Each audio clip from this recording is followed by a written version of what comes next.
Everyone, welcome to my channel. আজকে বানিয়ে নেব কাতলা রেজালা। এই মাছটা রুই মাছ, কাতলা মাছ যেটা হাতের সামনে থাকবে বানিয়ে নিতে পারেন। এটা খেতে খুবই ভালো লাগে, যে কোনো অনুষ্ঠানে বা বাড়িতে বানিয়ে খেতে পারেন। চলুন দেখে নেওয়া যাক কাতলা রেজালা কিভাবে বানাতে হয়। প্রথমে 4 পিস মাছ নিয়ে তাতে পরিমাণ মতো লবণ ছড়িয়ে মাখিয়ে নেব।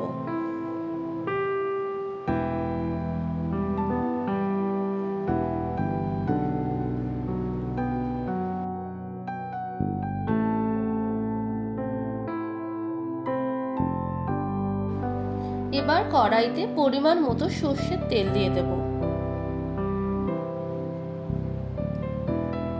তেলে অল্প পরিমাণ লবণ ছড়িয়ে দেব যাতে তেল ছিটকে না যায়।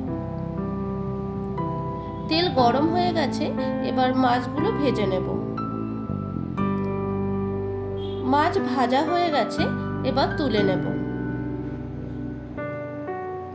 এরপর রেজালার মশলা বানানোর জন্য পেঁয়াজগুলোকে সিদ্ধ করে নেব। তার জন্য কড়াইতে জল দিয়ে পেঁয়াজ কুচি দিয়ে দেব। পেঁয়াজ সিদ্ধ হয়ে গেছে, এবার তুলে নেব।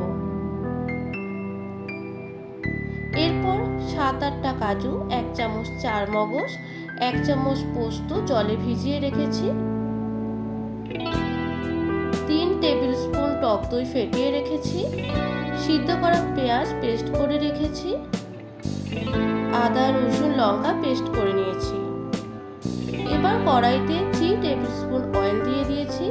অয়েল গরম হয়ে গেলে এর মধ্যে একটা তেজপাতা, 3টে শুকনো লঙ্কা, হাফ টিস্পুন গোটা ধনে, 1 টিস্পুন মৌরি দিয়ে একটু লাল করে ভেজে নেব।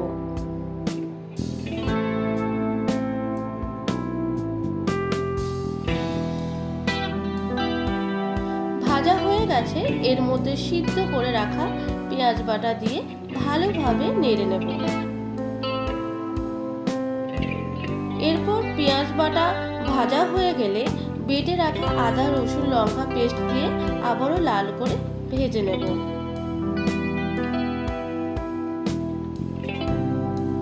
এর মধ্যে কাজু, চারমগজ, পোস্ত বাটা দিয়ে ভালোভাবে কষিয়ে নেব। 1 চামচ জিরে গুঁড়ো দেব,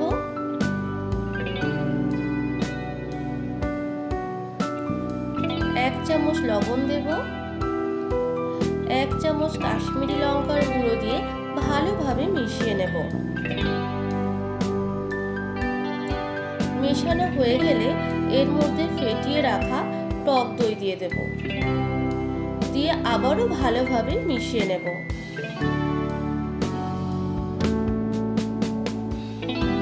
মশলা থেকে তেল ছাড়তে শুরু করলে 1 চামচ চিনি দিয়ে দেব। তারপর পরিমাণ মতো জল দিয়ে দেব। এইভাবে কিছুক্ষণ ফুটতে দেব। ফুটে উঠলে ভাজা মাছগুলো দিয়ে দেব।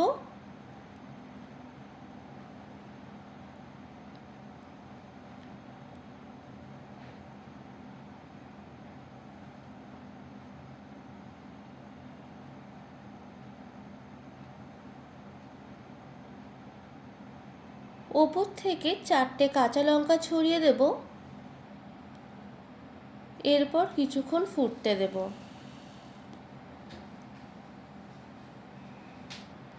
তাহলেই রেডি হয়ে যাবে কাতলা রেজালা।